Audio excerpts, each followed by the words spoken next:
Good morning. So good right now. I just want the pizza in my mouth. The pizza. Warm it up. Cold pizza and just wait.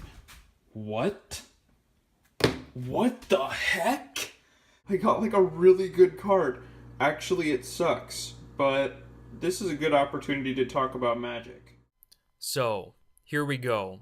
Magic the Gathering is a collectible trading card game. Each deck is made of 60 cards. Your opponent gets a deck, and you get a deck. In this game, the goal is to kill your opponent, or reduce their life to 0. The most common way to do this is by playing creature cards. Just like the one I found earlier, they all have a name, mana cost, type, set and rarity, text and abilities, as well as power and toughness. In order to play a creature card, or any other kind of card for that matter, you need to pay the mana cost as shown in the upper right corner of the card. Mana comes in 5 colors: islands for blue, forests for green, plains for white, mountains for red, and swamps for black.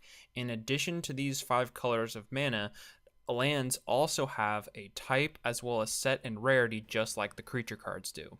To begin the game, roll a dice to determine which player will go first, then draw 7 cards. If you don't like the cards that you drew, you can put them at the bottom of your deck and draw 1 less instead. On your turn, start by drawing 1 card, then you may play 1 land card from your hand. You may take the same actions on each turn following this. In this example, we go to turn 3 and decide to play a Deadly Recluse. Notice that this costs 1 green mana and 1 mana of any color in addition.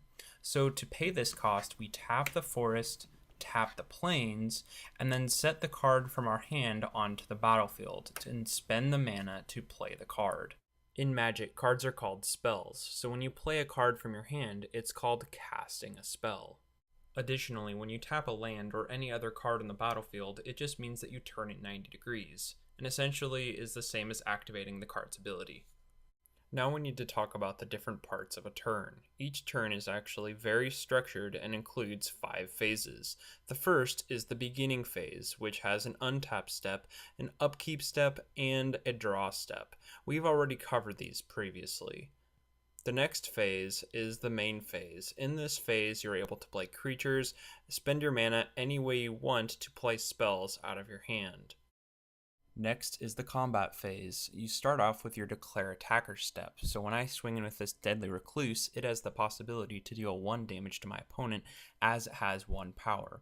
Assuming it goes unblocked on their declare blocker step, it can deal 1 damage to my opponent on the damage step, ending the combat phase.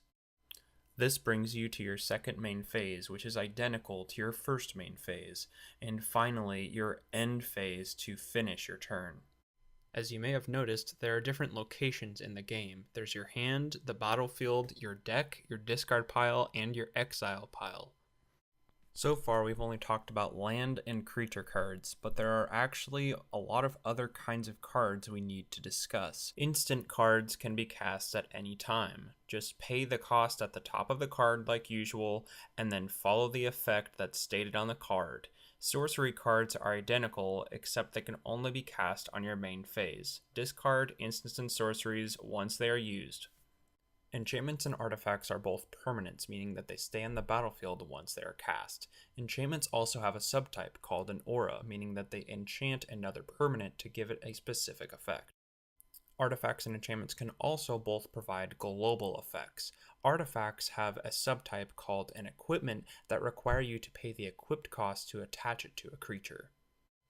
Many permanents have activated abilities, which are written in the form of a cost followed by an outcome. As you can see, these creatures both have activated abilities. There are also triggered abilities that take place only once certain conditions are met.